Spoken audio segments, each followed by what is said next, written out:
In this video, I explain hydraulic shaper circuit. So first we understand the few basic points of the shaper machines, and then after in the detail we study the hydraulic circuit for the shaper machines in the detail.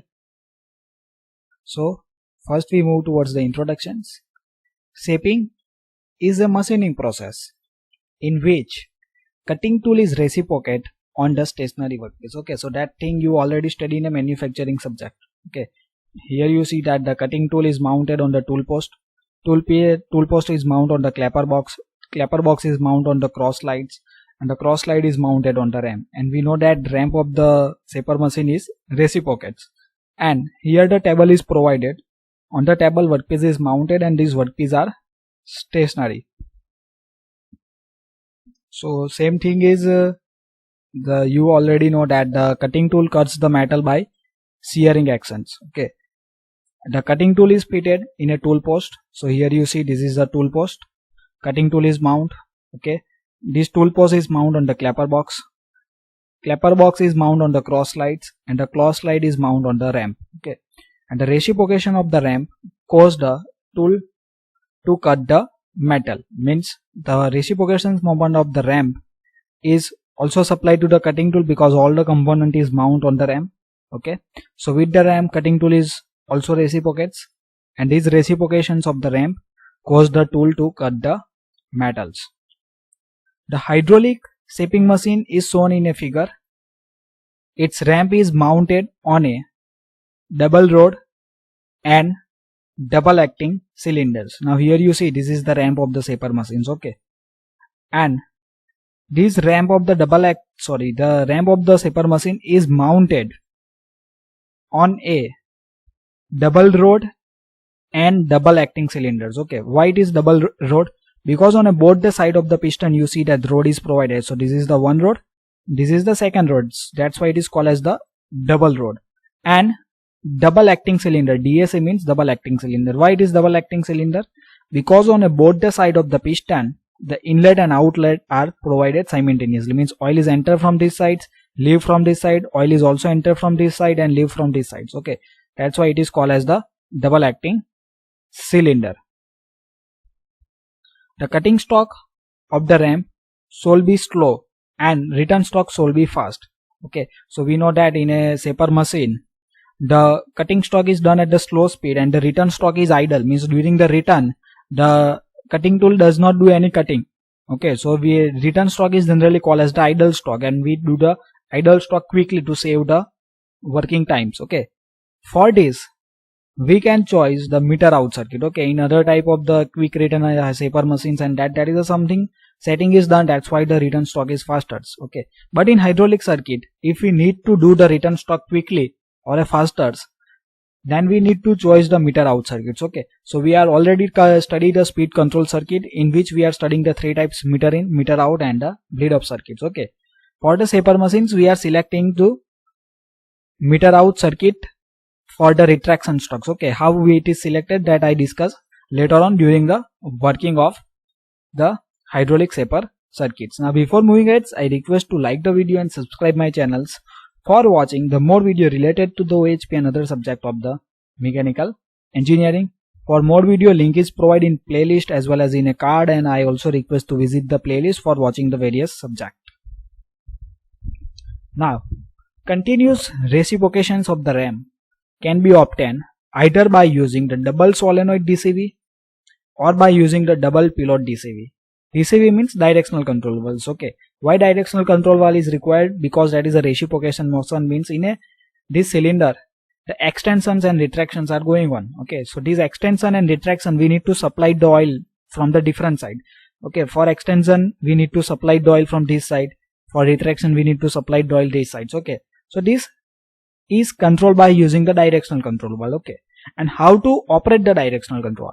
For operating the directional controller, that is a number of way. Okay, manual method is also available, but we need to do automatic continuous operations. Okay, for that we are required to choose the double solenoid DCV or by using the double pilot DCV. So here you see that we are selecting the solenoid type system. Okay, S1 and S2, and when we choose the solenoid operated directional control valve, we need to use the limit switch LS1 and LS2. So we need the limit switches if solenoid directional control valve is chosen, and we need to use limit valve if pilot operated DCV is chosen. Pilot operated DCV means some oil is drained from some component and it is supplied to the directional control valves, and the position of directional control valve is changed. Okay, so limit valve is also one type of the directional control valve, in that we are used the 3x2 directional control valves as the limit valves. But for simplifications, here we use the solenoid operated directional control valves, and here the two solenoid is there. That's why we need to use the two limit switches LS1 and LS2. In the above example, double solenoid DCV and limit switches are used. So we already know that with the limit solenoid DCV we need to use the limit switches 1 and limit switch 2. 4x2 double solenoid DCV is used with two limit switches on either end of the piston rod. Means on a both side of the piston we install the limit switch LS1 and LS2.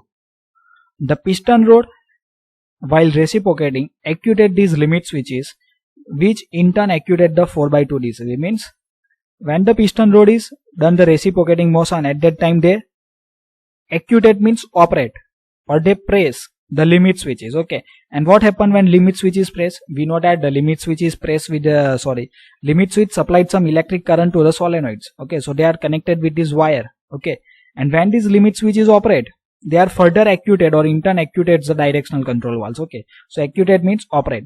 So piston rod is operate the limit switch, and limit switch is operate the directional control valve, and the directional control valve is operate, then the oil supply position is the change. Okay, so thus the automatic reciprocations of the ramp is achieved.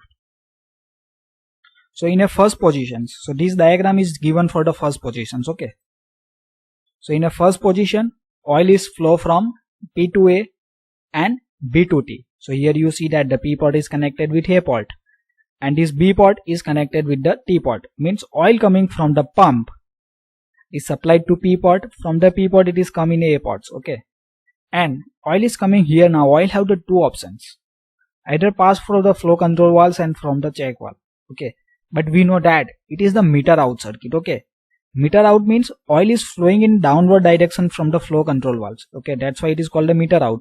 But here the oil is supplied to the actuator, means it is the input is going on. Okay, so when the input is going on, the input is supplied from the check valve. From the check valve oil is come here, and then after supplied it to the double rod end type double acting cylinder. Okay, so here it is written this flow is through the check valve, hence the piston is moved with the faster rate, because we are not able to control the flow rate of the oil. And when we are not able to control the flow rate of the oils, they are done at the faster speed. Okay, and when we control the flow rate, the speed is reduced. Okay, at the same time some oil is present on the right sides of the piston, is supplied to the B port, and from the B port it is supplied to the T ports. Okay, and when the extension stroke is completed, what happen? They press the limit switches, and limit switch is supplied electric current to the solenoid, and solenoid is change the positions, and the directional control valve is come on to the second positions. Okay, so when the directional control valve is come on the second positions of the 4x2 DCV, oil is flow from P to B and A to T. So here you see that the P port is connected with this B port, and the A port is connected with this T port. Okay, so oil is supplied from P to B. Okay, from the B port oil is supplied to the rod end port, means on the right side. Okay, because now in this case both are the rod end port, so I just confused.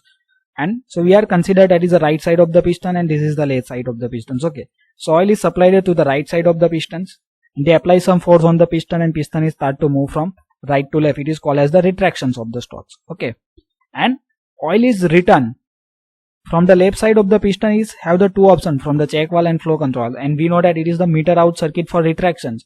So this is the outlet for the retraction stock.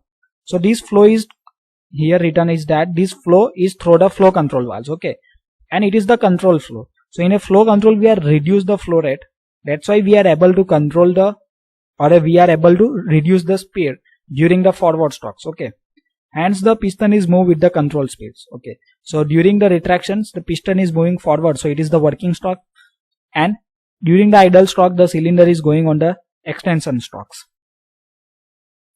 The stock length and the positions of the stock can be easily adjusted by adjusting the positions of the limit switch. Now suppose the workpiece size is the smaller, sometimes the workpiece size is larger. According to that size of the workpiece, we need to control the stroke length, and the stroke length can be controlled by changing the position of the LS1. We are able to change the position of LS1 this side. Okay, so depending on the size of the workpiece, we are adjusting this limit switches.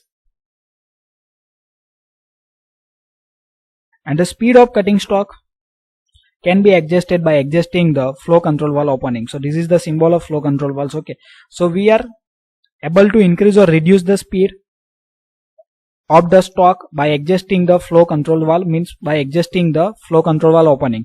Flow control valve opening is increased and the flow is occur at the faster speed. We are reducing the flow size, then the flow is reduced. Okay, that's why we are able to control the speed of the cutting stroke. So thank you for watching this video. If you learned something, then like the video and subscribe my channels for watching the more video related to OSP and mechanical engineering, and don't forget to share with your